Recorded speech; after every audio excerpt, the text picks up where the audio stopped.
స్వాతంత్ర పట్టణంలో MLA camp కార్యాలయంలో కాంగ్రెస్ అధినేత రాహుల్ గాంధీ జన్మదినం సందర్భంగా కేక్ కట్ చేసి సంబరాలు నిర్వహించారు. అనంతరం ఎమ్మెల్యే వీర్లపల్లి శంకర్ కీలక వ్యాఖ్యలు చేశారు. నిరుపేదల కోసం రాష్ట్ర ప్రభుత్వం అనేక సంక్షేమ పథకాలను ప్రవేశపెడుతుందని అన్నారు. ప్రభుత్వంపై అదనపు భారం పడుతున్నా కూడా సంపన్నులు తినే యొక్క సన్న బియ్యము పేదలకు ఒకేసారి 3 నెలల బియ్యము అందజేస్తున్నామని అన్నారు. అర్హులైన ప్రతి ఒక్కరికి సంక్షేమం అందుతుందని తెలిపారు. గ్రామాల్లో అర్హులకు గుర్తించాలని ఇంద్రమ్మ కమిటీలను ఆదేశించినట్లు వెల్లడించారు.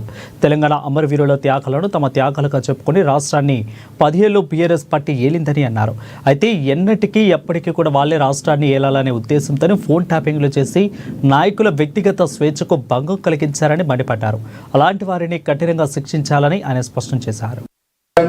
రాజకీయాలు చేయకుండా ఇవాళ తెలంగాణ కావాలంటే తెలంగాణ ప్రజలు బాగుపడతారు, తెలంగాణ బాగుపడతారు అని చెప్పి తెలంగాణ ఇస్తే తెలంగాణలో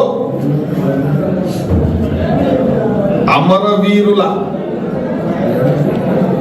ఉద్యమకారుల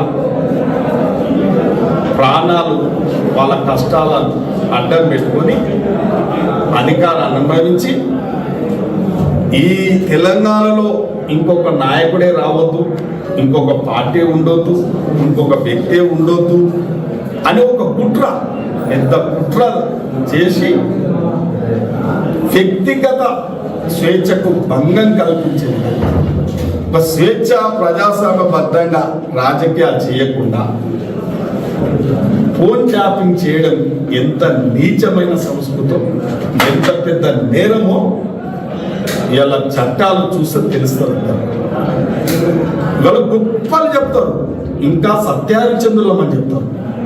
వల్ల నిజంగా చెప్తున్నా, కొందరిని నేను పత్రిక ముఖంగా చెప్తున్నా, అమరవీరుల స్తూపం సాక్షిగా ఉరి తీయాలి, ఉరి తీయాలి.